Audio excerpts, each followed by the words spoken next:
October 2011, Colonel Muammar al-Gaddafi is dragged from a drain pipe, beaten and killed by Libyan revolutionaries. The body of Libya's self-proclaimed brother leader laid out on a refrigerator floor, laying bare the end of his 42-year rule. But at the very moment a new dawn beckoned, Libya was to suffer the revenge of its own history.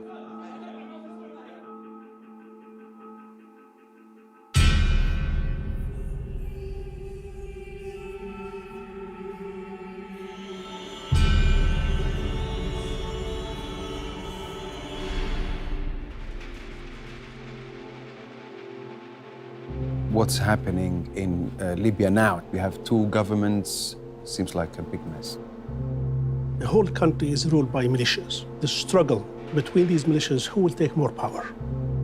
We are now deeply embroiled in conflict, in divisions, in violence.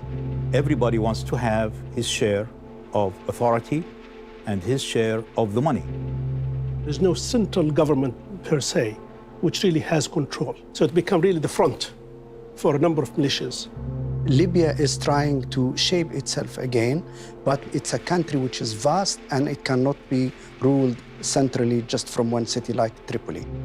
It's a process of disintegration of state of Libya. It became now what we can call the territory of Libya. It's no more state of Libya.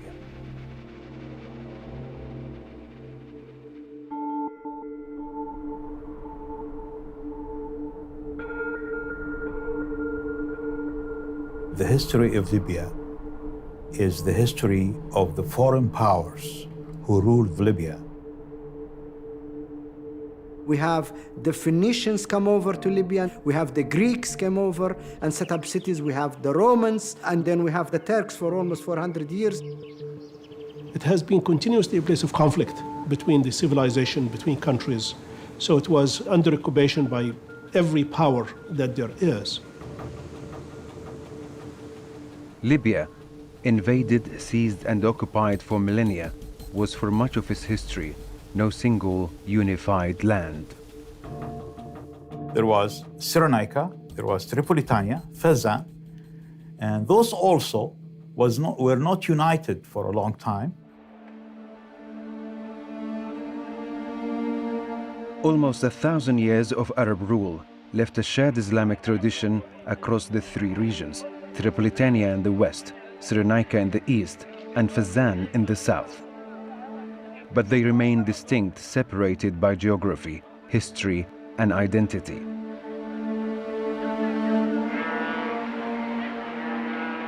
By the early 20th century, Italian colonizers would take over from Ottoman Turk occupiers and look to create a unified Libya, all of their own. When the Italians invaded Libya, they actually viewed the country as the fourth coast of Italy. They came with the idea that Libya is part of Italy. Beginning in 1911, Italian occupation was brutal and met by an organized resistance from Cyrenaica in the east. This resistance had its roots in the order of Muhammad bin Ali Sanusi, a Sufi scholar who established religious and political institutions across eastern and parts of southern Libya. The Italian faced a civic society that was organized, that has its own institution, its own values. That movement produced charismatic, competent, non-corrupt leaders like Omar al-Mukhtar. Omar al-Mukhtar, a leading Sanusi imam, led the fight against the Italian invaders. But in 1931, after 2 decades of a targeted guerrilla campaign, Omar al-Mukhtar was captured by the Italian army and hanged to death. The event was more than a leader being executed. It made so many Libyans like if they became somehow submissive to the Italians, to the extent that they think if Omar al-Mukhtar can be killed in such a way, there's no way to fight the Italians.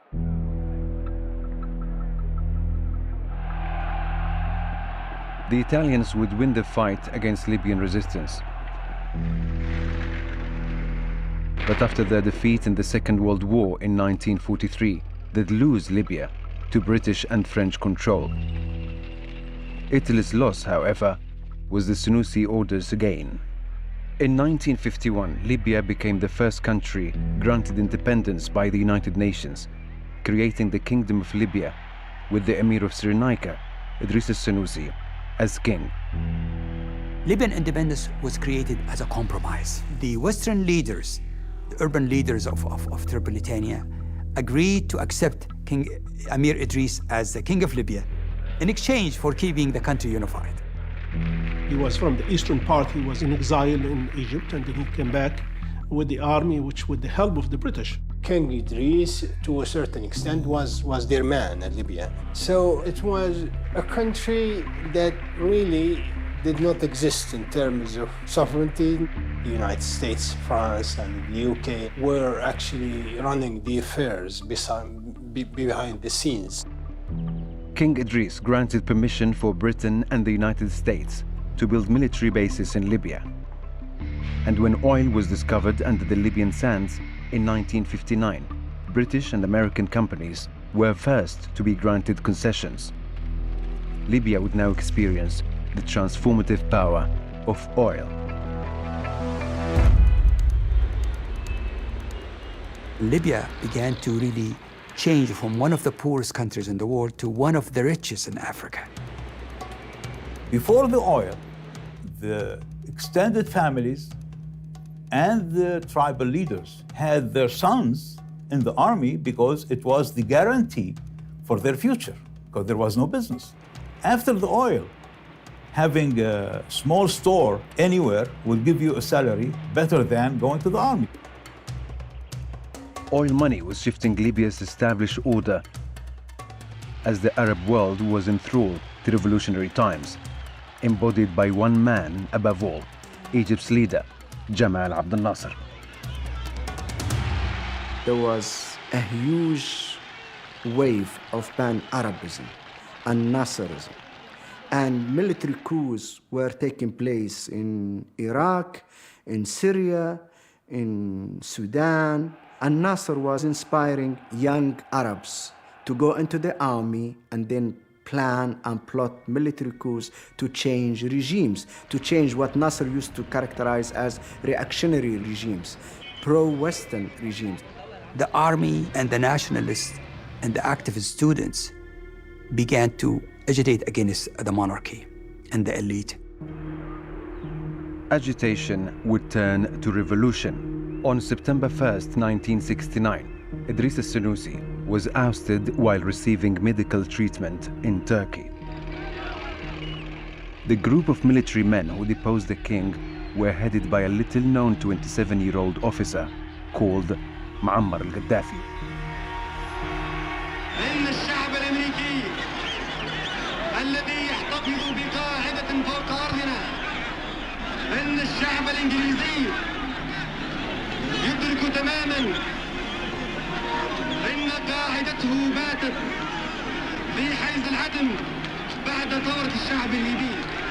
He was riding on an anti-Western, anti-imperialist wave. The first thing he did is he terminated the agreement for the military bases, both an American base in Tripoli and a British base in Tobruk. It was a very popular movement because anti-colonialism, nationalism called for more egalitarian society or more modernization. But it's not a coincidence that only 2 of the 12 members of the council that led the coup in 1969 came from an eminent elitist background. Most of them came from a lower middle-class background. By taking these nationalist goals, the regime was very popular. Also, above all, you come very strongly on the side of the Palestinian call for justice in Palestine. Arab nationalism, support for the Palestinian cause against Israel, and an anti-colonial mission to drive Western interests out of Libya. These were the pillars of the new regime, headed by Muammar al-Gaddafi, who, having promoted himself to the rank of colonel, looked to make even greater changes. He took over the banks, the Italian banks, and Banca di Roma, Bank of Roma, became Libya's central bank. At the same time, he was very well engaged with his people locally. So he would visit villages, he would visit towns, he would meet people almost every day. At the same time, the rate of change inside the lives of people in terms of infrastructure, building roads, building schools, building hospitals, clinics, and so on and so forth, never stopped. They had a very ambitious plan for nationalizing some big businesses and also taking over the oil industry. In March 1970, the Gaddafi regime created the state-owned National Oil Corporation, the NOC, to take direct control of Libya's oil production and distribution. The NOC replaced the Idris-era Libyan Petroleum Corporation, moving the administration of oil from Benghazi in the east, where the vast majority of Libya's oil fields were located, to a new permanent location in the west, in Tripoli, the heart of Gaddafi's power. 3 years later, he nationalized 51% of all assets of foreign oil companies operating in Libya. Then in 1973, war broke out between Israel and Egypt, along with Syria. An embargo by the oil cartel OPEC against countries supporting the Israelis led to a quadrupling of the price of oil. For the remainder of the decade, Gaddafi would use this new money and new power to lay out his vision for a new Libya. What was his ideology? What did he set out to achieve exactly for the Libyan people at the time, objectively speaking? Yeah, of course, when Gaddafi came, he came with the same rhetoric that Abdel Nasser, which is حرية اشتراكية واحدة, which is liberty or freedom, socialism, and Arab unity. And also he wants to, the same thing that he got to liberate Palestine. So of course, this resonates with the Libyan people. And also at the same time, he introduced himself as a very simple person, that he will go and he will sit with the students in the university and he will drive his own car. So he is a person, he's from them, he's from among them. So he got a lot of support at that time. What are your personal recollections of what he was like? He was, as Dr. Bouchagour said, very simple. And he came with no ideology. He found what the street wanted, and he had a lot of love. I remember he came to the university, we were discussing with him the law of the student union, and he came with the military fatigue. So one of the students told him, hey, you know that's in the university legislation, you're not supposed to come in with this kind of uniform. So he took his Volkswagen, went back to his place, changed, and came and spent the night with us till 3 o'clock in the morning, and we ate together macaroni that we made there. So I think this is the original Gaddafi. It's the simple guy that he does a lot of thinking, he has ambitions, but at the time he was not vicious. I actually recall as a young boy 3 times where I met with Gaddafi or interacted with him. In early 1970, I was in high school in Tripoli. He came once to our school in his own yellow Volkswagen, alone. No security, no bodyguards. He drove all the way inside to our schoolyard, and we all came around and surrounded his car. He came out, we met with him, we started chatting with him. He was so modest and down to earth and wanted to be directly in touch with people. He was like that. So it seems a very popular person at the beginning. Within a few years, became very unpopular. And that's the question. What changed him? How did he become that brutal, autocratic ruler in Libya? Well, I think clearly, I mean, he, especially after the death of Abdel Nasser, he feels that he is the leader of the Arab world. And he's entitled to it. And he started with, of course, eliminating his group around him, the Majlis Qiyadat al-Thawra, the council, Supreme Council of the Revolution.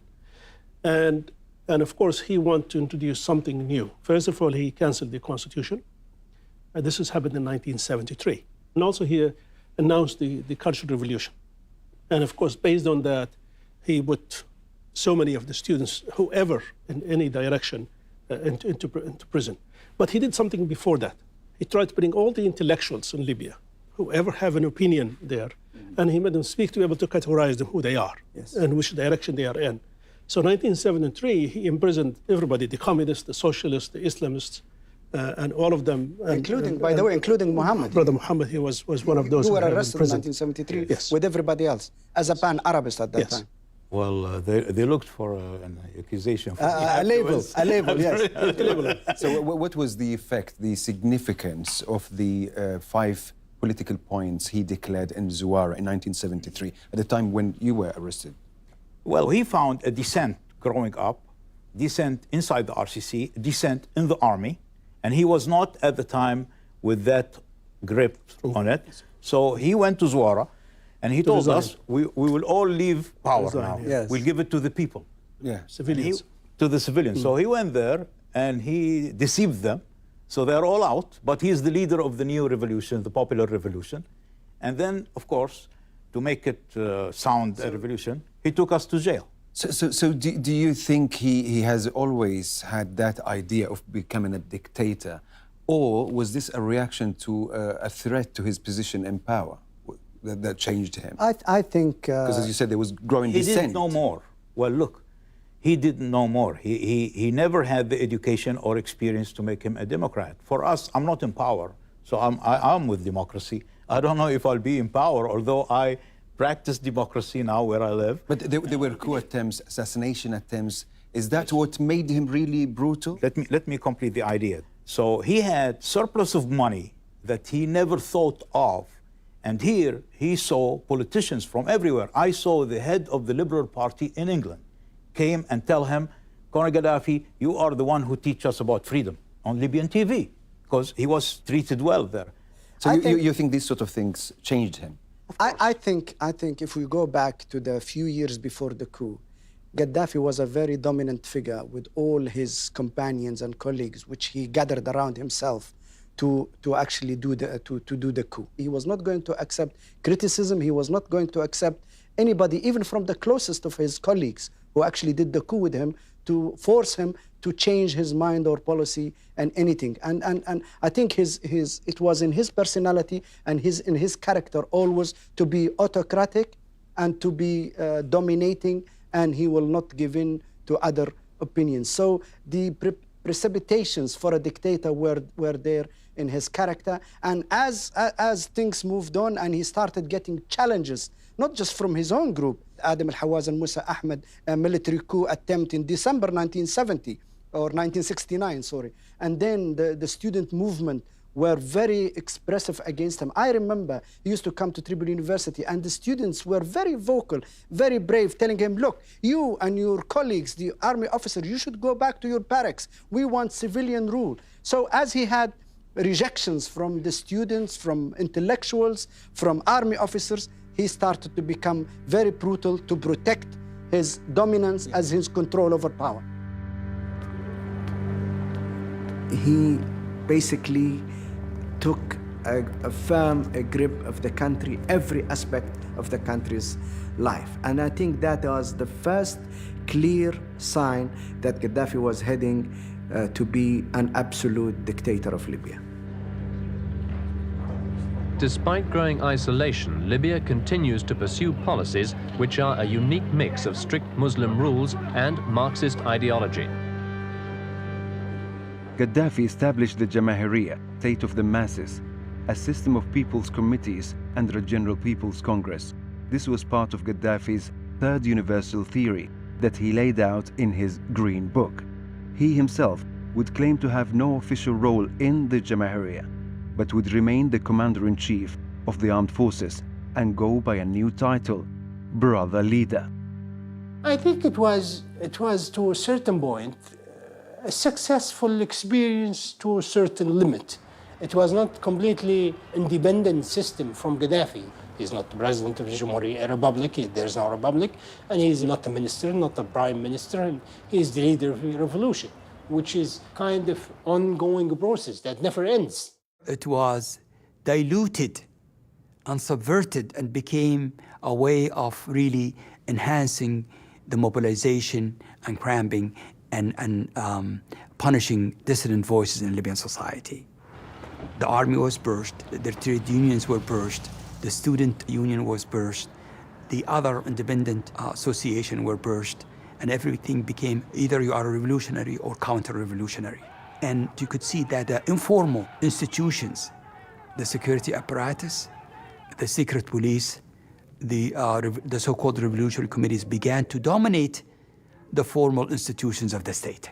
What Gaddafi is actually doing is working very hard to create a personalized, centralized state in which really there are no proper institutions and he is the center of everything. Gaddafi was hollowing out Libya's political structures. All roads to real power would lead only to him, and all dissent brutally repressed. The whole power became in his hand. And that's why he started really becoming very vicious against anyone who will even voice anything different from his opinion. The moment you think of that, you'll be in prison. If you're not in prison, you'll be hanged in the streets.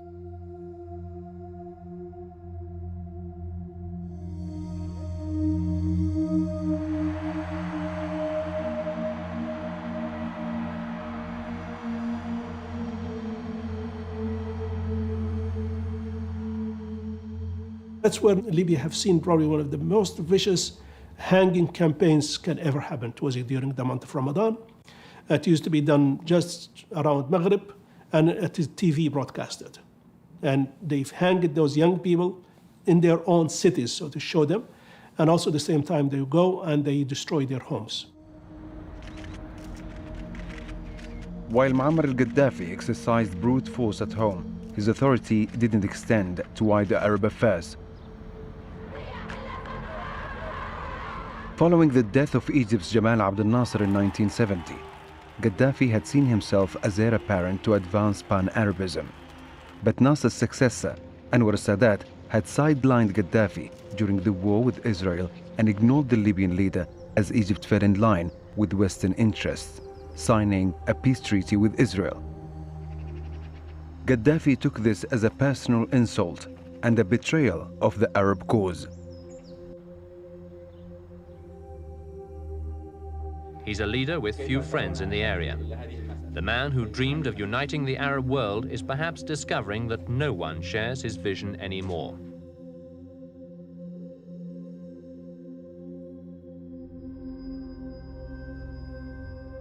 Muammar al-Gaddafi resented being sidelined in Arab affairs.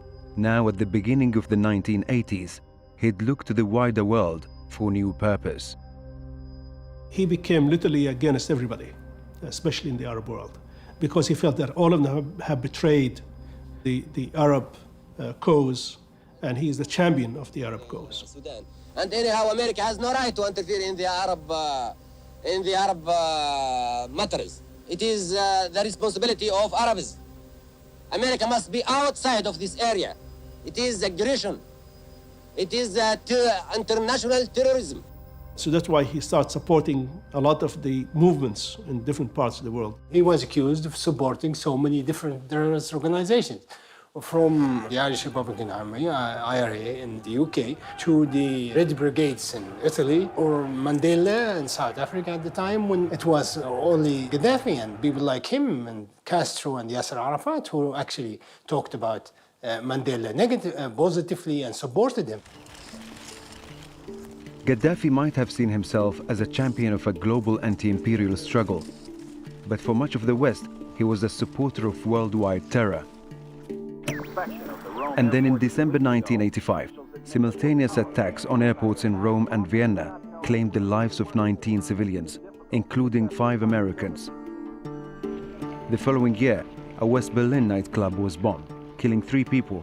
2 were American servicemen. Ladies and gentlemen, the President of the United States. European intelligence agencies suggested Palestinian groups based in Syria were most likely responsible for the attacks. For the US, however, the blame lay squarely Good evening. Please be seated. with one man. Gaddafi's long-standing involvement in terrorism is well documented, and there's irrefutable evidence of his role in these attacks. Gaddafi, of course, was already hugely projected as a monster, as a terrorist. If you say he's a terrorist, everybody will agree. So it's easy to throw the mud at him, and it will stick. And he didn't deny it. He didn't say that we are behind it, but he didn't deny that idea and began to say this is a war against colonialism and imperialism. The leaders of the Western world have called you a terrorist, Colonel Gaddafi. Your government is a terrorist government. Reagan is the biggest terrorist in the world. This mad dog of the Middle East has a goal of a world revolution, Muslim fundamentalist revolution. Reagan named him the mad dog of the Middle East. So Gaddafi answered him on the same day, naming him as the mad dog of the international Zionism movement. And of course, it was very, it was the lowest of the low of diplomacy. In April 1986, diplomacy between the United States and Libya came to a violent end. Today, we have done what we had to do. If necessary, we shall do it again.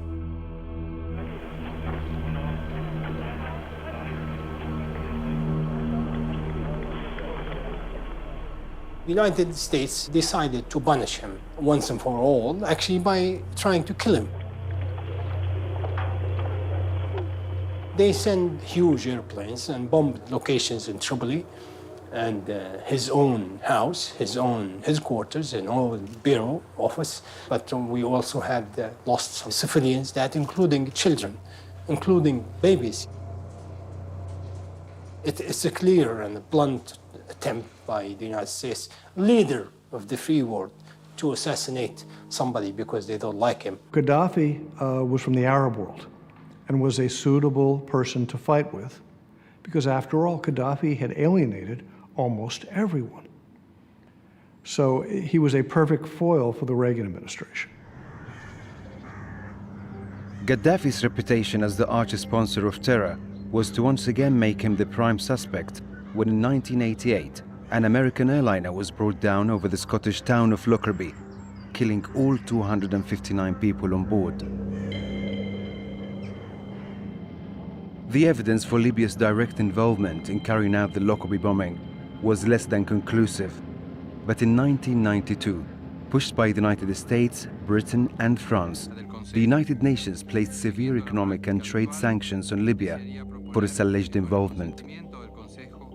It led to so many disruption of life, so many kind of pinching sanctions, economic sanctions, political sanctions. Even the Libyan passport, when you travel, was a kind of accusation in itself. Libyans completely were now enclosed inside their country, and they suffered for years because of his actions. After the Lockerbie bombing, the sanctions came in, and that really hit Gaddafi hard, didn't it? I think it hit the Libyan people hard. Gaddafi was not really affected by the embargo itself. It is the Libyan people who have been affected firsthand. And with that, his grip on power really tightened as he was looking to be an international leader, supporting all these different groups around the world. Well, by that time, the situation in Libya became marginal for him. He's now a part of a big international struggle. He's fighting against superpowers, and he's not also a puppet of the Russians. He's against communism, and communists in Libya are in prison. So now he's a part of international struggle. You know, the Libyans were marginal for him, and he got engaged in a battle that became, you know, like the snowball against the West. And the West was working against him. And that affected the Libyan population in a very negative way, because it was more dictatorship, more oppression, and everybody against me. He created an enemy. He created, when he started with, supporting what he calls the liberation movements. So would you say he was enjoying that role? Because he was accused of a lot of terrorist attacks in Vienna, in Rome, in Berlin, and he never used to deny any of it. He felt that Libya was too small for him. He wanted a bigger stage. So he tried with the Arab unity, uniting the whole Arab, as we say, from the Gulf to the ocean, from Bahrain to Morocco. And he failed with that. So now he wanted the whole world to be his stage. So he started supporting revolutionary movements all around the world. I recall somebody telling me, and this is exactly accurate information, that in the 80s, there was a camp in Libya supervised by something called the International Revolutionary Mataba. This camp had 17,000 trainees, military trainees, from 35 nationalities. Well, the question is, including Irish. Was he from the doing, Aborigines to the Latin America to Asia to all over the world. Was he doing that because he believed in it as a revolutionary leader and so on, or as Mr. Bousiri said, he created an enemy? He needed that sort of enemy. I think both. I think he suffered from grandiose illusions that actually he could rule the world. He could change regimes all over the world, and these regimes become, they emulate his own model, and he will be like the Mao Zedong of them, you know.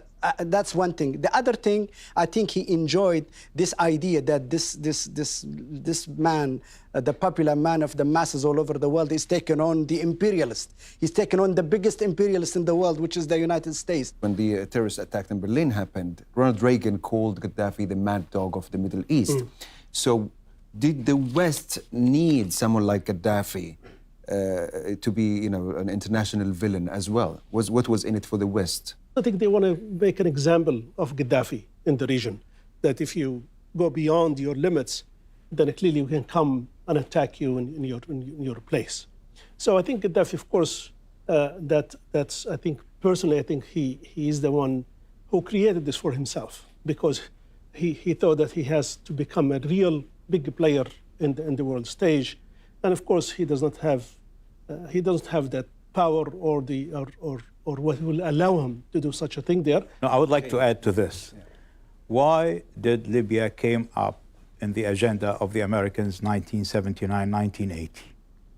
I was part of the Libyan opposition, and I had a meeting with a foreign agency, American Foreign Agency. You know, it was imposed on me, and they said, we would like to help you. At the time, Reagan won the election.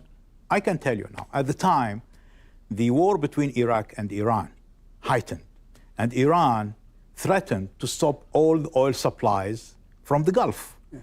Libya, for the United States and for Europe, is an oil political entity. It's a supplier. When the supply from the Gulf is under heat, Libya becomes important for the United States.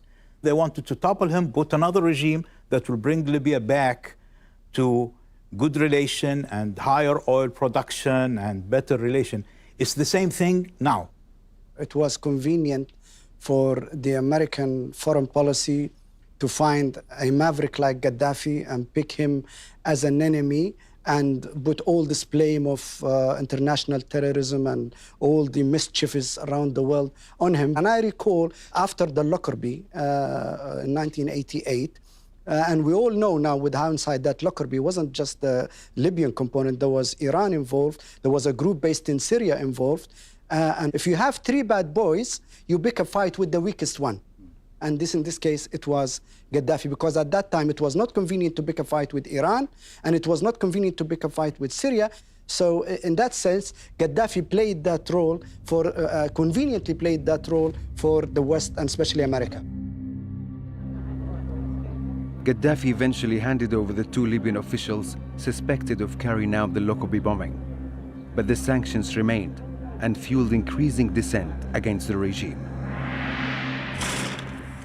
One organization, the Libyan Islamic Fighting Group, formed by Mujahideen returning from Afghanistan in the early 1990s, plotted to kill Libya's leader and replace the Jamahiriya with an Islamic state. It failed.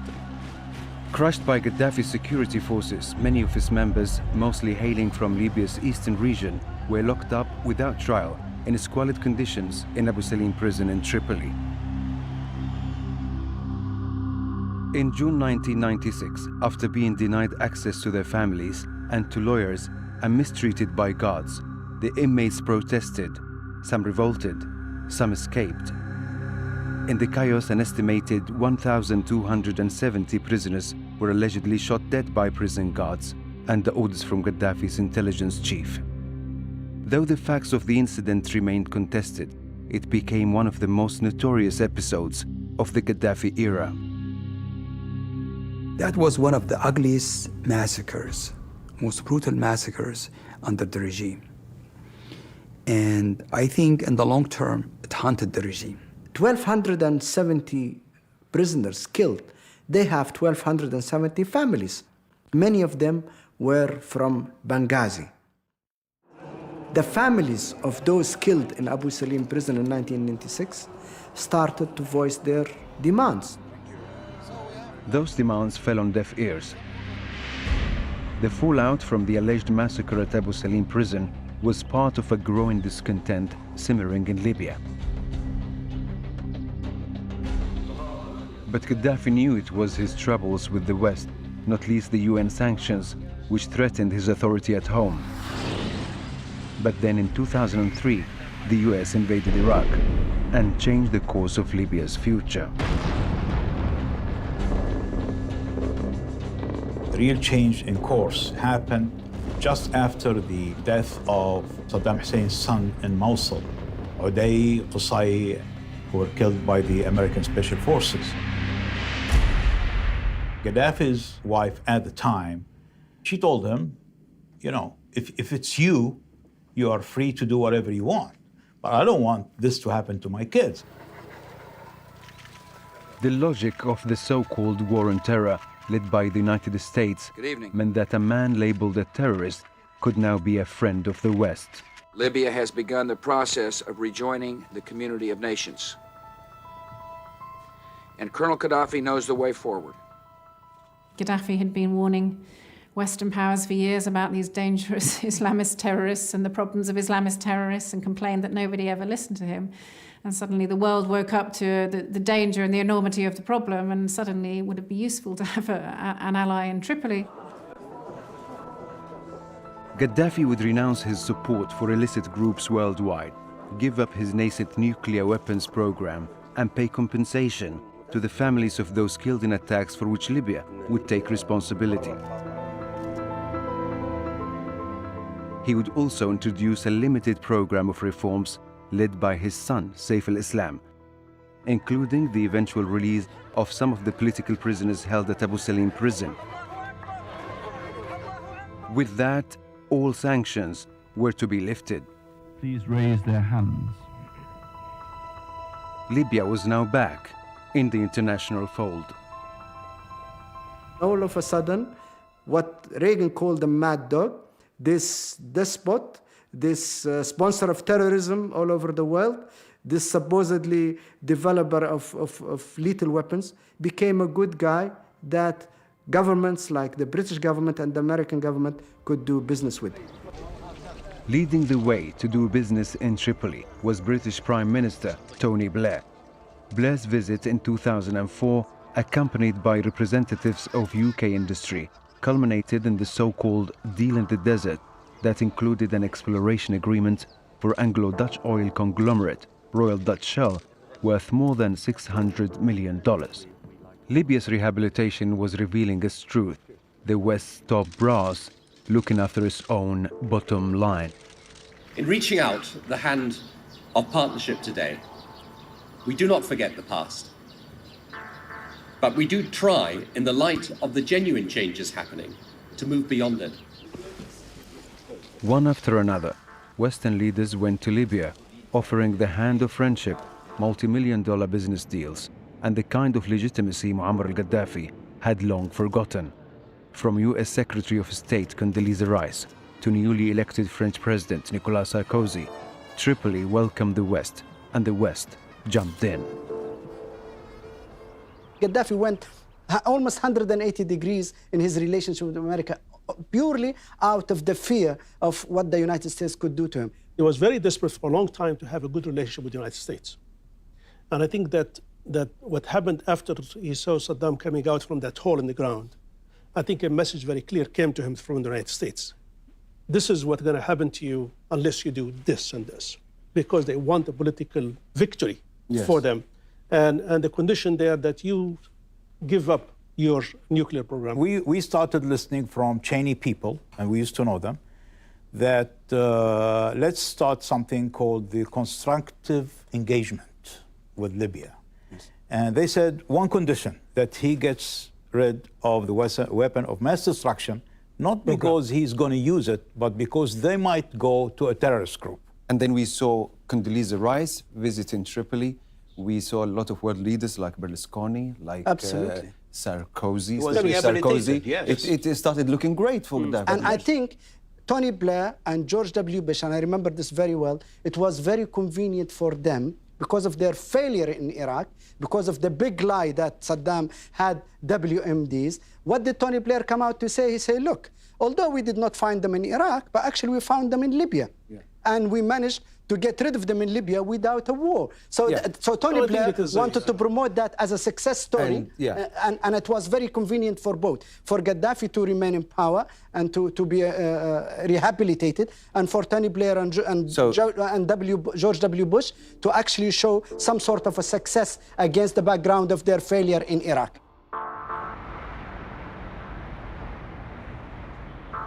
We saw a stream of Western companies coming back to Libya, including British as well as American oil companies. Marathon came back, Conoco, Phillips came back, British Petroleum came back, Shell came back. And then they take him to the next level of allowing him to visit Europe. And he was there in France, in Paris with Sarkozy, and signing agreements with the military companies, with the oil companies, and all of that. So now clearly Gaddafi willing to buy himself with the wealth of Libya to be accepted in the West.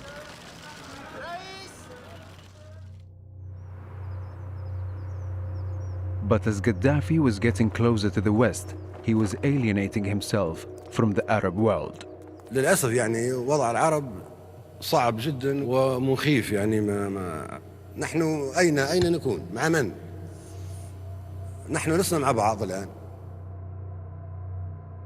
He has a clash with King Abdullah of Saudi, where he's trying to imply that Abdullah is just a puppet of the Americans. There was also a bad chemistry between him and Prince Hamad of Qatar. There was a real bad chemistry. They never felt comfortable with him. While Gaddafi burned bridges already charred across the region, he continued to build bridges, reaching out to sub-Saharan Africa. In 2009, Muammar al-Gaddafi was elected chairman of the African Union. He immediately vowed to pursue his vision of Pan-African unity, including a unified African army and a single African currency, all part of a United States of Africa. Later that same year, Gaddafi made his first ever visit to the United States of America and took the stage at his maiden United Nations General Assembly. أما الآن المجلس الأمن عبارة عن قطاعية أمنية، قطاعية سياسية لأصحاب المقاعد الدائمة، يحميهم ويستخدموه ضدنا. وبالتالي لا يسمى مجلس أمن، مجلس رعب. Far from having been rehabilitated, the man called the mad dog of the Middle East by a US president was showing his true colors and baring his teeth at those who believed they'd brought him to heel. They were trying to rehabilitate him in the international community, but if you see his speech in front of the Arabic summit and also in the UN, it seemed like he didn't change when he called the Security Council the Council of Terror. But of course, when he came to the United Nations, I think that's where he destroyed all the hope that those countries they had in him. They saw the real Gaddafi, that he's a person, he thinks that he is above the United Nations, he is above the world, and he is a person who can really dictate how this world will work. And I think that was the point where I say, clearly this guy, there's no hope in him. And of course, there is no hope. I mean, at least for the Libyan people, we knew that for 40 years, what this person has done. He has no interest in but to be the dictator, to be the authoritarian regime that he has created. Yeah. Well, I remember when he came to New York. Before coming, they declined the visas for some of his delegation. And when he came there, they treated him bad. The White House treated him bad. Even for the dinners that President Obama called for, he was not invited. And he tried to challenge Obama by doing a dinner for African leaders. And of course, nobody showed up to his dinner.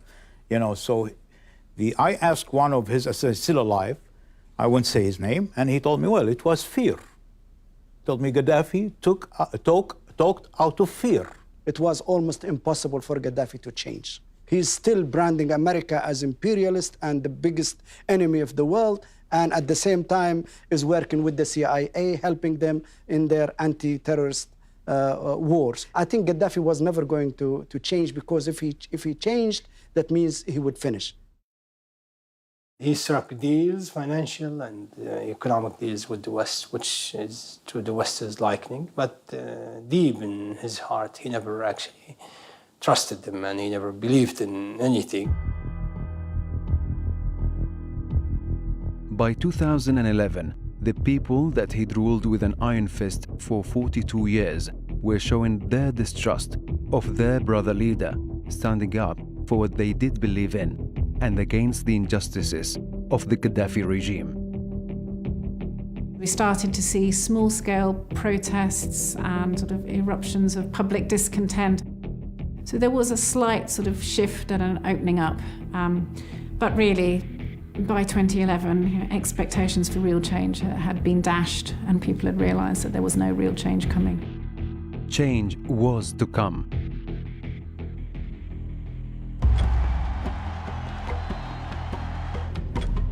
A century on from colonization by Italy, Libya had become an important player on the world stage.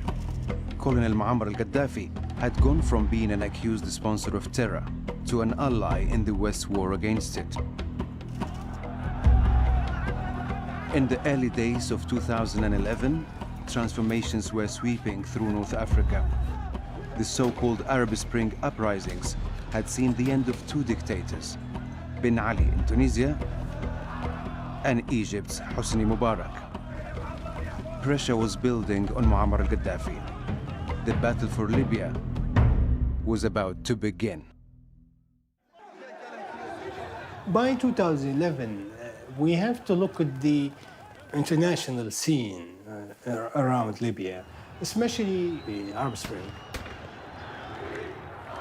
They were seen as revolutions, and they made the right atmosphere for something to happen in Libya.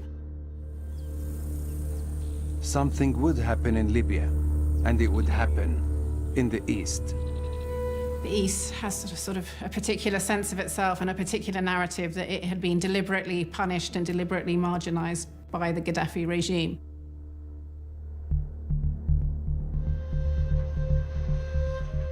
Fathi Terbil, a lawyer representing the families of prisoners allegedly killed in Abu Salim prison in 1996, had been planning a so-called Day of Rage for the 17th of February 2011 in the eastern city of Benghazi. But Terbil was arrested 2 days before the planned protest.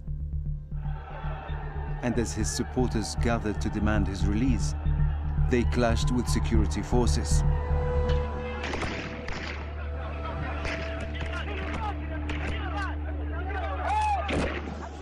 Protests demanding the release of Fathi Terbil quickly moved into protests against Gaddafi. In the following days, the anti-Gaddafi protesters, made up of ordinary civilians as well as growing numbers of militias, moved on to other cities, ransacking police stations and military installations. Protest turned to armed rebellion. Gaddafi at first held back from responding with force, but his restraint would be short-lived. This is a militant uprising. Had Gaddafi used more force, he might have been able to suppress this uprising. It was his decision not to use heavy force at the beginning that allowed this rebellion to get going. All bets were off. We saw Libyans forming their own armed groups, what were known at the time as revolutionary brigades. Essentially, the city just felt that they were making it up as they went along. Gaddafi now moved to beat back the rebels and take back control. The regime tried to snuff out the protests in a brutal fashion, in a way that sparked even more protests. So the funerals of those who had been killed by the regime triggered even more crowds to come out. People lost their fear. The rebellion had spread from Benghazi as far west as Tripoli. Clashes between protesters and regime security forces peppered the capital city, along with demonstrations of support by Gaddafi loyalists. Libya was in the midst of a double-edged war for territorial supremacy on the ground and for legitimacy in the eyes of the wider world. Rebel militias played down their links to outlawed groups, including the Al-Qaeda-linked Libyan Islamic Fighting Group, whose members had been freed from prison 2 years earlier. Meanwhile, Colonel Gaddafi rallied his supporters against an armed insurrection by those he claimed to be drug-fueled foreign terrorists. سنزحف أنا والملايين لتطهير ليبيا شبر شبر، بيت بيت، دار دار، زنقة زنقة، فرد فرد، حتى تطهر البلد من الدنس والإرجاس. Gaddafi, when he's talking, clearly he wants to say that these are not the Libyan people that I know. These are just terrorists who they trained by Al-Qaeda. He wants to get the sympathy of the world that, come on, you're fighting Al-Qaeda in Iraq and other places. I am fighting them in Libya. Why don't you come support me instead of supporting them?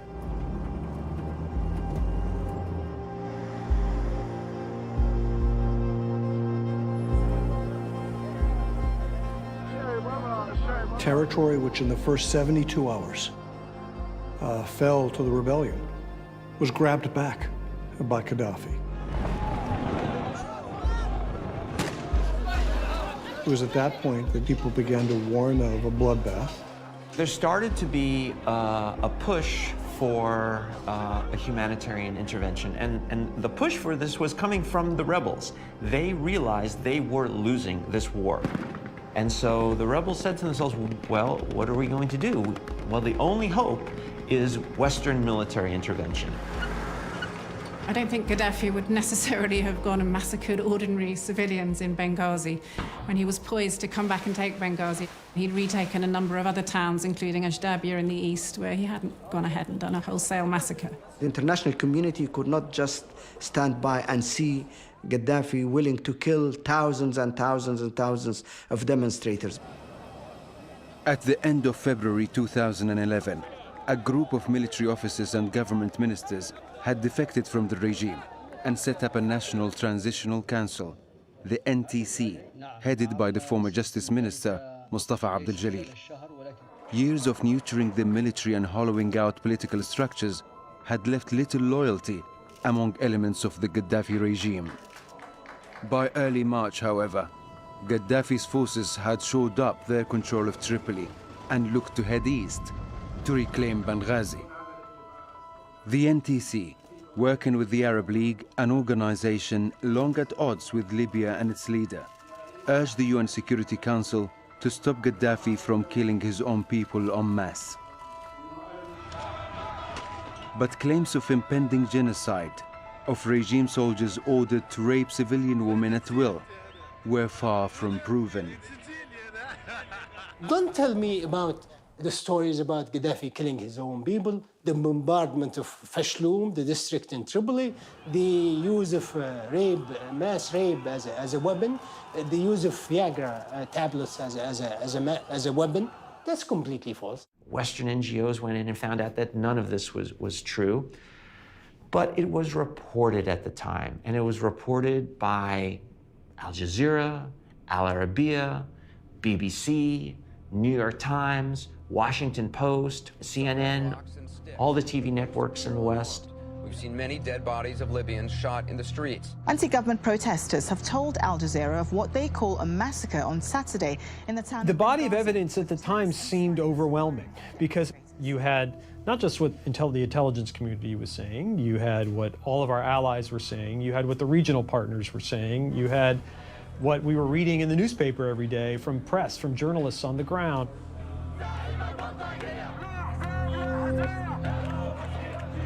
Truth was not the first casualty of the war in Libya, but it was now a fiercely contested asset.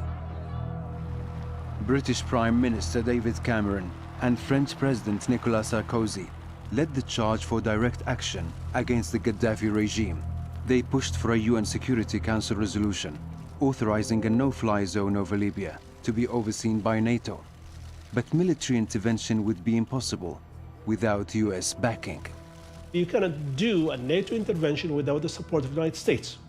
And at the time, the Secretary of State was Hillary Clinton. Clearly, she's building a political career for herself, and she wants to take a position in the world stage. Hillary Clinton was in Paris. And there, she met several ministers, Arab ministers.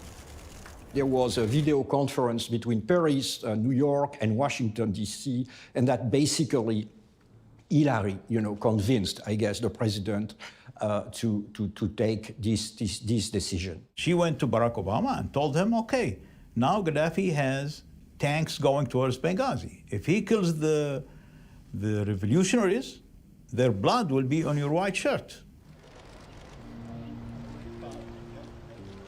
Unlike Barack Obama, the leaders of Britain and France had needed no convincing to call for a NATO intervention against Gaddafi. While David Cameron may have looked to bolster his fledgling credentials as an international statesman, for President Sarkozy, the drive to get rid of Gaddafi seemed both political and personal. The Gaddafi regime reportedly bankrolled Sarkozy's successful 2007 presidential campaign. That same year, Libya signed a multi-billion euro arms agreement that Gaddafi would later fail to honor. He also proposed the idea of a Pan-African currency no longer backed by the French treasury, another challenge to France's influence in Africa.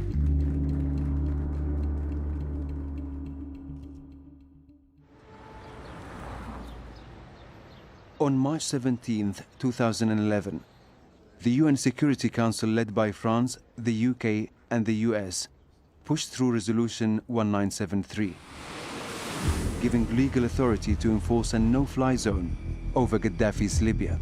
This resolution demands an immediate ceasefire and a complete end to violence and attacks against civilians.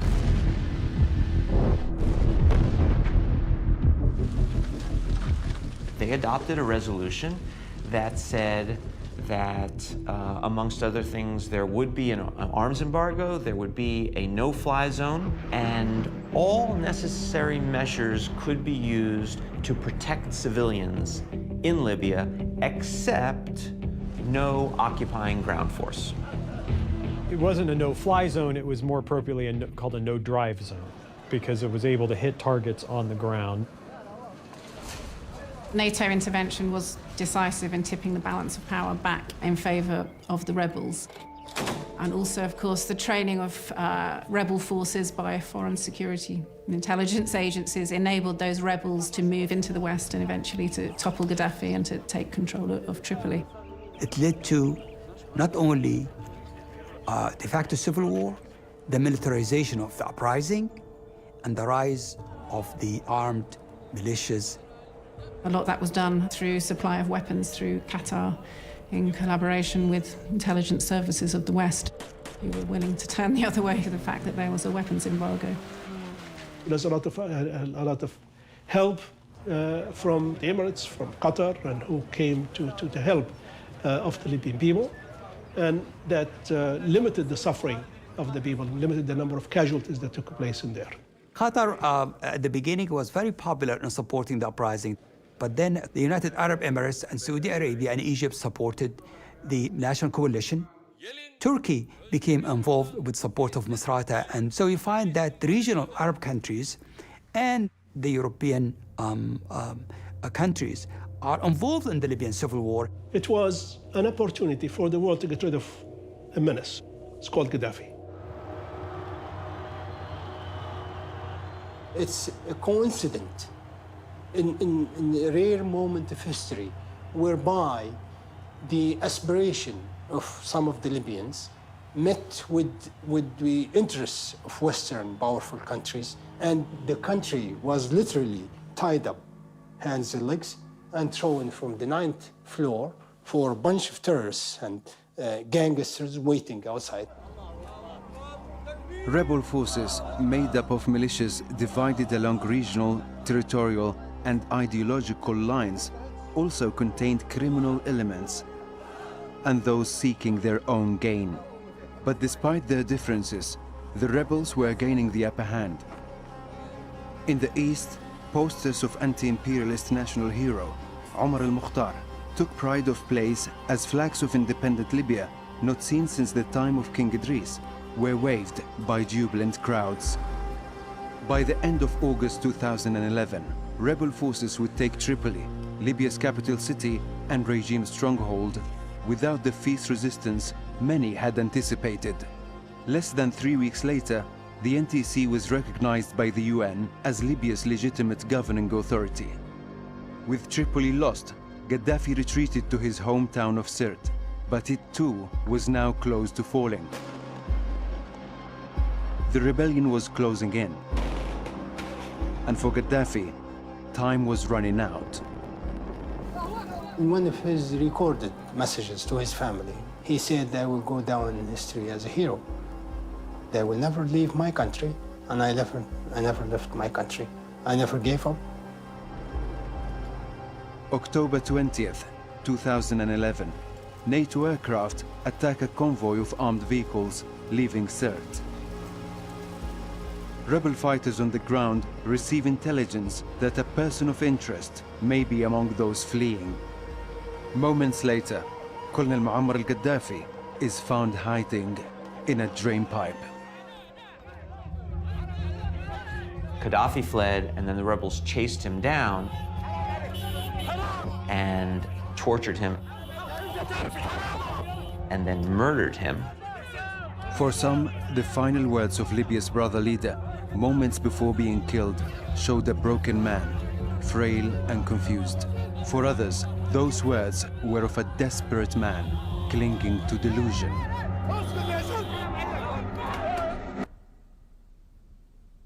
Until the last moment, he looks like he doesn't believe that what he was doing was wrong. And that's why I say, what did I do to you? I mean, come on, you destroyed their lives, you destroyed their future. Those people, they had no future whatsoever. He symbolizes something to those who like him and those who dislike him or hate him. Those who picked up arms against him and those who picked up arms to defend him. And he still represents some kind of fear for them. The world was happy, and I had a discussion at night with friends, and I told them, well, look, you know, the violence that happened with him might be the first chapter of a book that we're going to go through. If you live by the sword, you die by the sword. Retribution was meted out to those who fought for Gaddafi. Some were killed. Some paraded through the streets.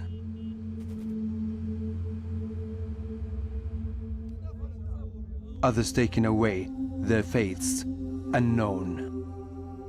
A gruesome end for an often brutal leader and his supporters, but an end that may not have been inevitable. There were a series of negotiations right at the beginning, right in that period when the UN Security Council authorized intervention and NATO countries started the bombing. And when the US State Department heard about this, they said, you need to stop those negotiations. And one of the US ex-military officers who was engaged in those negotiations, he said, and he's quoted in the newspaper saying this, if you're really serious about trying to protect civilians and end the violence, wouldn't you give 48 hours to see if they're serious about potentially agreeing to a ceasefire? Why would we pull the plug rather than give them a chance to see if they're interested in peace? The very idea was to make as many people as possible believe that Gaddafi is evil. And once you believe he is an evil, you don't accept the idea of talking to evil. There's no way to talk to him. And that's what happened exactly. At least 4 major peaceful settlement negotiations. The Americans certainly got that. We came, we saw, he died.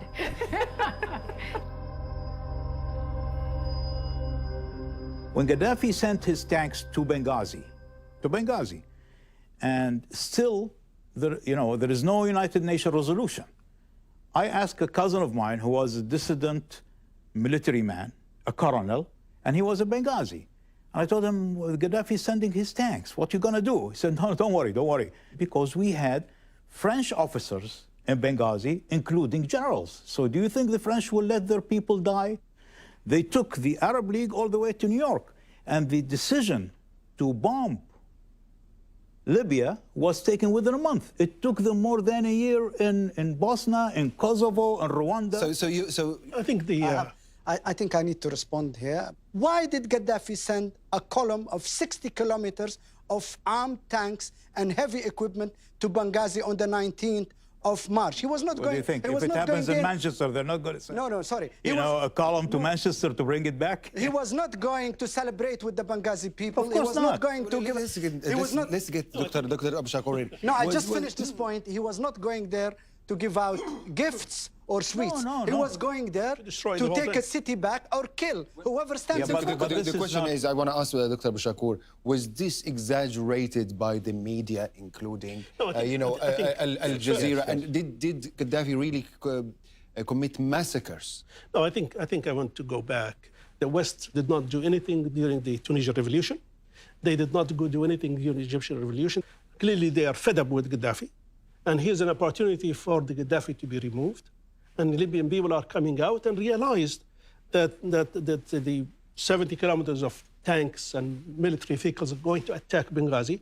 They know that Gaddafi, and of course Libyans know that, Gaddafi is going to slaughter the Libyans because he doesn't care.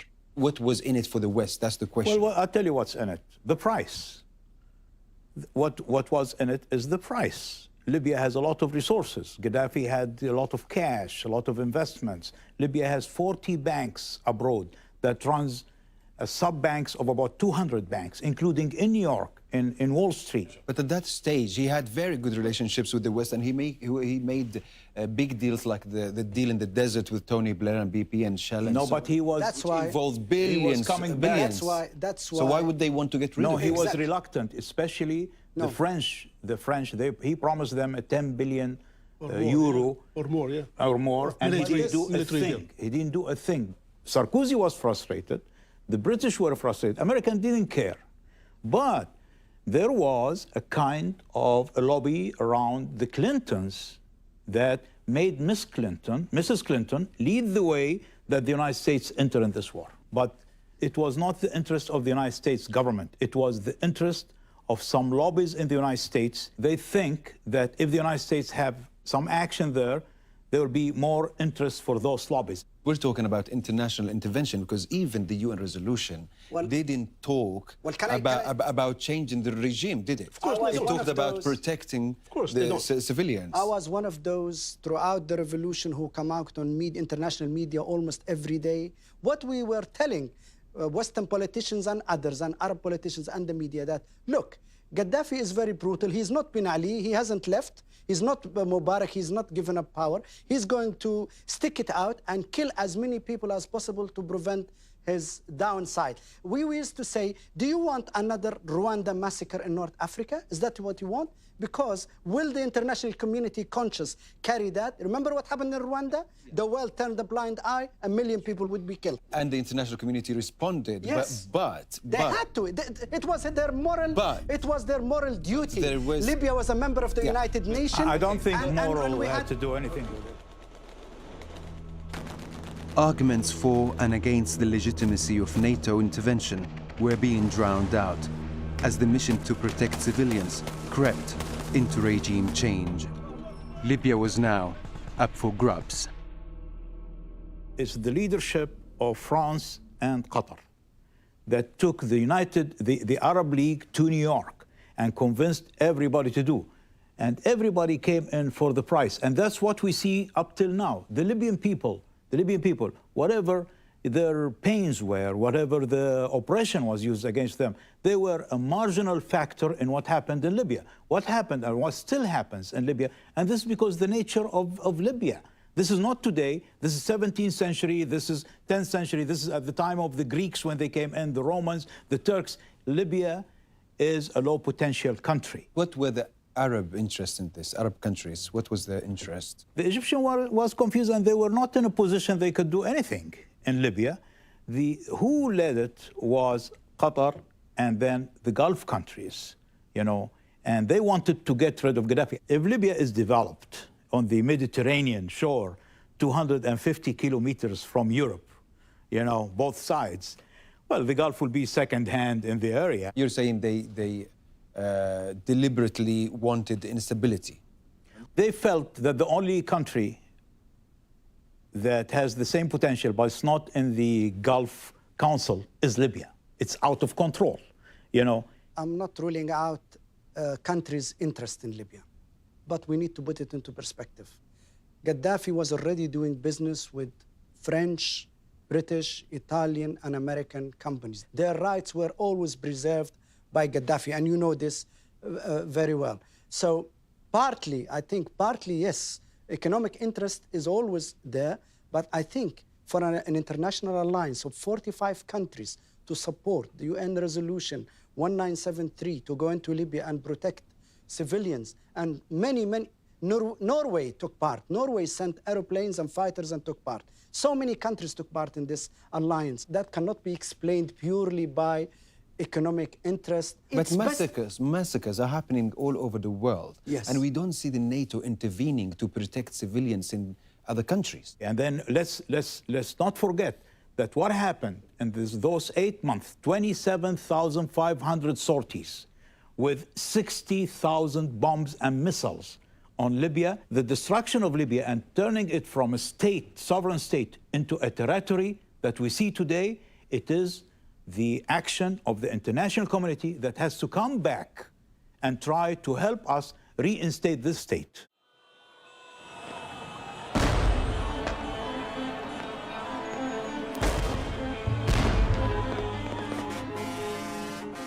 Immediately after the fall of the Gaddafi regime, Libya was under the stewardship of the National Transitional Council. But in reality, it was a torn patchwork of competing militias and awash with weapons. Under pressure from Western powers, the NTC hurried through parliamentary elections in July 2012, won by an outwardly liberal coalition, the National Forces Alliance. The second biggest party represented in the new parliament was the Justice and Construction Party, the political arm of the Muslim Brotherhood in Libya. The NTC was to give way to the GNC, the General National Congress, which would be based in Tripoli and given a mandate to govern for 18 months before the election of a new government.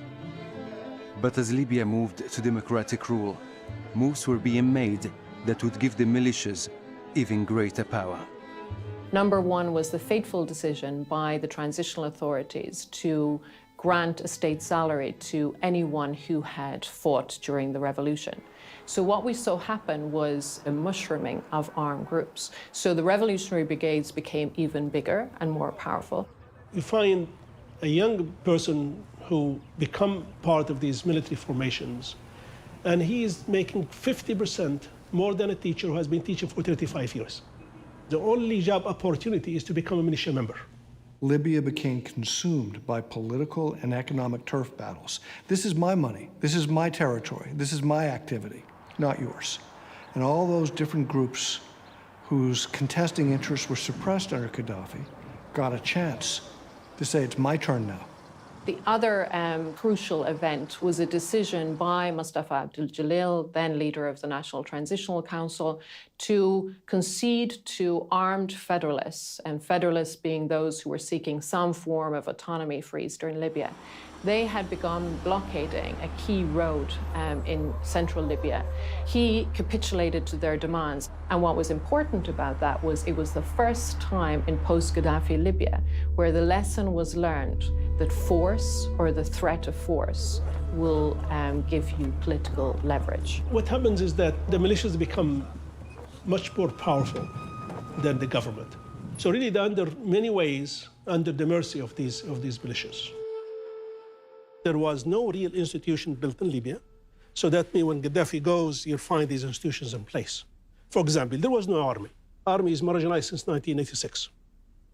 And the only thing was there was the militias of Gaddafi and his children. These are to protect him. And these are the ones who they fought against the security brigades. Yes, yeah, to kill the Libyans and revolution. Excuse me. Yes. Excuse me. The Israel on the 5th of June, well, I was an opponent to Gaddafi. I went to his jail. I was beaten on my legs, on my hands by his people. But let me be objective here. The Libyan army in 2011 resisted for 8 months, 3 against 23,000 sorties. Israel in June 5th, 1967, used only 3,000 sorties. So come on. We're talking here. When you say resisted, what kind of resistance? No, they resisted. What's the point you're trying to make? Because we're talking about why everybody was... Well, we didn't like the institutions of Gaddafi. We didn't like him being a dictator. We resisted him. But we cannot say that Libya has no institutions. I would say, oh, I didn't like the institutions, especially the political. I can ask you but one. There were. Tell me about the health institutions in Libya. Bad. There was none. It is a revolution. Does not have a leadership. It does not have a plan for what to do afterwards. You have this vacuum that is in place. And then here what happens is that Gaddafi literally opened up all his weapon arsenals. And so now you spread out all the weapons in the hands of the people. You get out 17,000 criminals.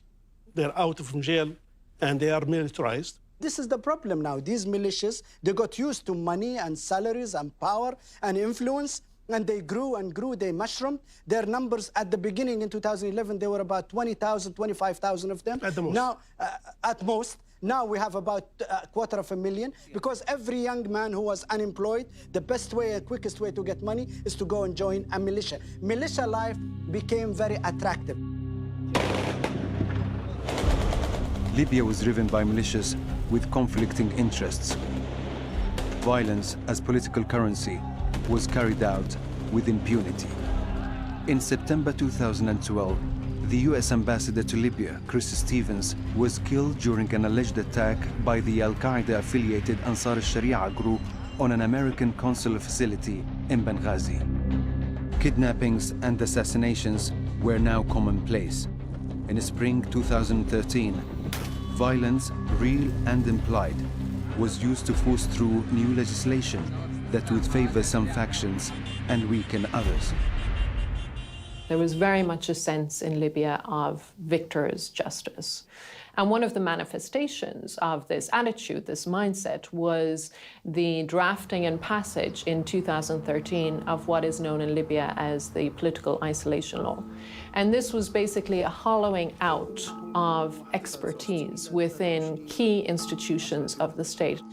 ويستهدف عزل بعض الأشخاص لأنهم تولوا وظائف عامة سواء أساءوا أو أحسنوا في إدارتها 30 سنة. If you had any job under Gaddafi, you could hold no role in Libyan political or governmental life. Wiping out the technocrats, wiping out the non-political people, wiping out the competent people, as well as wiping out anybody who had any relationship to Gaddafi. It was a power grab. In February 2014, without public consultation or parliamentary vote, the GNC extended its electoral mandate for 1 more year. It was a fateful move that led to an exiled military man to launch his own challenge for power. Khalifa Haftar, a former Libyan army officer, once part of the coup that ousted King Idris in 1969, had been abandoned in Chad after Gaddafi's failed war to seize territory in 1986. Haftar was rescued by the CIA and given US citizenship and returned to Libya at the start of the 2011 uprising. General Haftar now looked to steer a revolt against the GNC, but his appeal to overthrow the Tripoli government failed, so he regrouped in the east, vowing to restore order to a lawless Benghazi. It was completely unsafe in Benghazi to go out. Every day, hundreds of people were killed, assassinated, day and night. Benghazi was a jungle. At the time, it was a complete jungle between different groups who are fighting for control. Haftar decided he was going to try and put an end to all of this with his Operation Dignity campaign. He pulled with him groups of retired military personnel and then others who would come on board and join what he called his Libyan National Army, but which actually in reality was a loose collection of revolutionary groups and militias as well on the ground in the east. He started the so-called Dignity War against Benghazi, against the terrorists in Benghazi. In Benghazi, there was, Ansar al-Sharia was labeled by the United Nations as a terrorist group. But there are also other groups whom they are part of the revolution. Clearly, nobody has labeled them as terrorists. But he put all of them together and he started attacking them. He had a sort of explicitly anti-Islamist agenda, anti the Muslim Brotherhood. ننظر إلى الإخوان المسلمين هم ناس يعني مش غير يشجعوا القتل بل هم أساس القتل. His rise, or the start of this war in the east of Libya, triggered fears among some of those forces in the west of Libya that he might be strong enough to take Benghazi and eventually to move and take over Tripoli. Powerful militias such as the Zintani brigades had common cause with Haftar and the Libyan National Army, the overthrow of the GNC in Tripoli. The Zintani brigades moved to seize Tripoli airport, a strategically important site, but were countered by a collective of militias targeted by Haftar's Operation Dignity. This collective called itself Libya Dawn and stood in support of the GNC. Operation Dignity labeled Libya Dawn as terrorists. Libya Dawn saw the leaders of Operation Dignity as anti-revolutionary Gaddafi loyalists. A new civil war was now being waged for control of Libya, running street battles shadowed by political infighting. The GNC had come to the end of its term, and following elections in June 2014, which were marred by widespread violence, it was obliged to hand over power to the newly elected House of Representatives to be based in Benghazi, shifting Libya's government from west to east, and shifting the balance of power from one bloc to another. The government was to move to Benghazi once it had been elected, but it didn't move to Benghazi. Instead, a decision was taken to move to the eastern town of Tobruk, which in the view of Haftar's opponents was basically putting the parliament in even more deeply in Haftar's territory. The elections were a real blow for many of the Islamist forces and parties, and the Islamists could see that actually things were about to slip out of their hands. The old government refused to give up power, the old parliament. The new parliament, which was in the east in the wrong place, said, we're in charge now. And Libya began a period of two governments. Countries like the Emiratis, the UAE, like Egypt, maybe even countries like Qatar and Turkey, countries like France, they are siding with one side against the other. The General National Congress and the people who were part of that group in Tripoli, and some of them as Radans, were supported, at least politically, and perhaps more, by Qatar and Turkey. And this government in the east under the House of Representatives was supported, at least politically, and perhaps more, by Egypt and the Emirates. General Haftar went east, received his commission from the House of Representatives in the east, and you had two competing governments, neither of which had meaningful legitimacy, neither of which could deliver services, neither of which had national institutions operating nationally. The technocratic institutions on which Libya depended most, the National Oil Corporation and the Central Bank of Libya, continued to function as they always had. There was a pressure from the international community that you don't play with the central bank, you don't play with the national oil company, you should keep them one. The oil corporation continued to pump oil. Under the old contracts, the money went to the Central Bank of Libya. The Central Bank of Libya doled it out to the Thuar. You could have two groups fighting one another in the streets, both paid for, with salaries from the Central Bank and directed by neither government. Oil flow boosted cash flow, but Libya was being blown apart.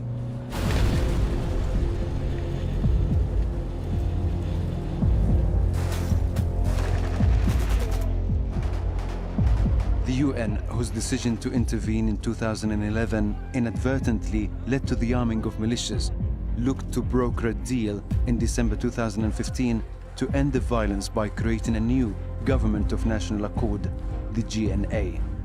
But the Tripoli-based GNA, headed by Prime Minister Fayez al-Sarraj, was rejected by the Haftar-backed House of Representatives in Tobruk. Haftar would instead seek even greater power by taking control of Libya's lifeline, oil.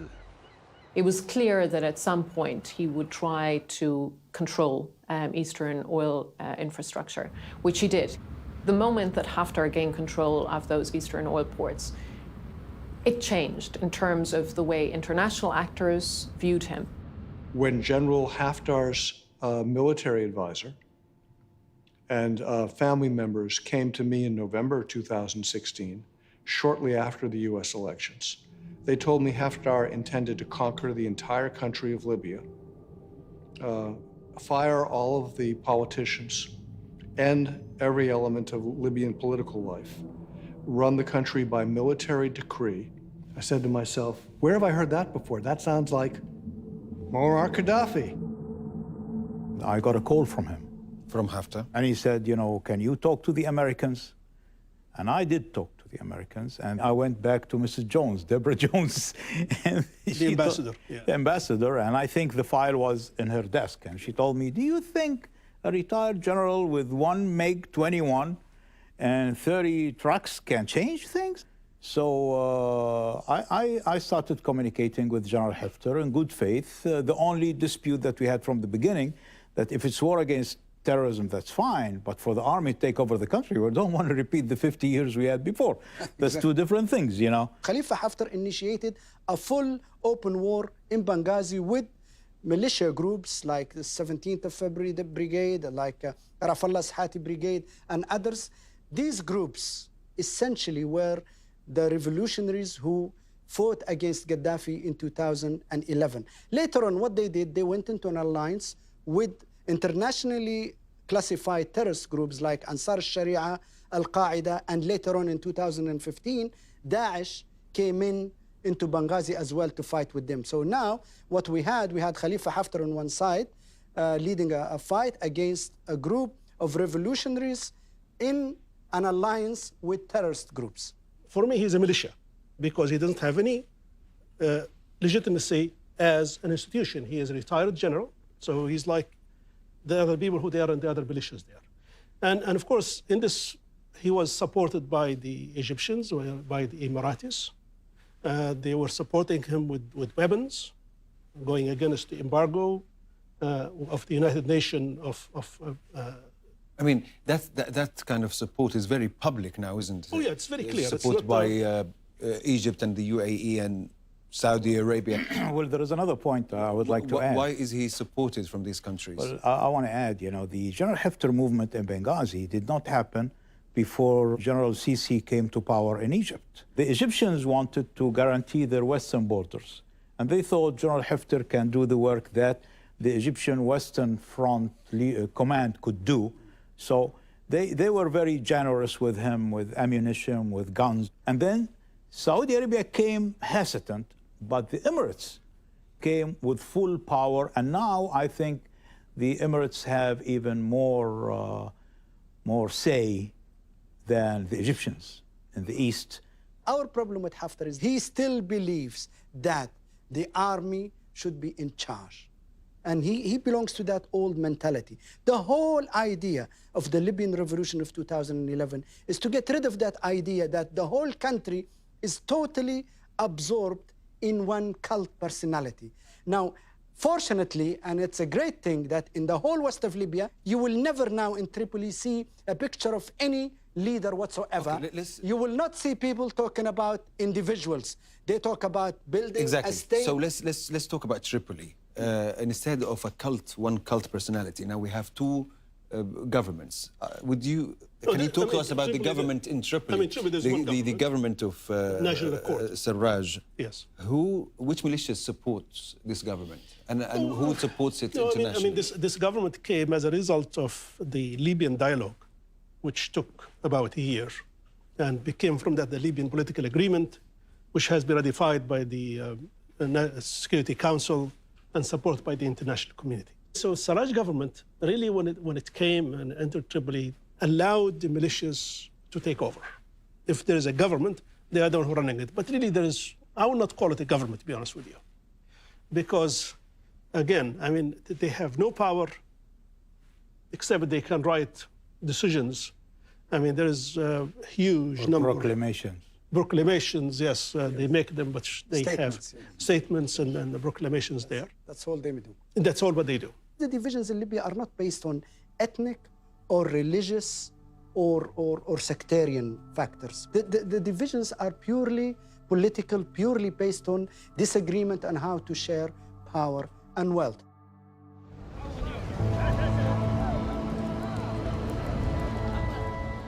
Libya's politicians were failing the Libyan people and failing to deliver basic services such as food, fuel and security. Face-to-face talks between Prime Minister Sarraj and General Haftar in Abu Dhabi in May 2017, then again in Paris a year later, fell short of any roadmap to stability. Most telling, however, was not what was discussed, but where.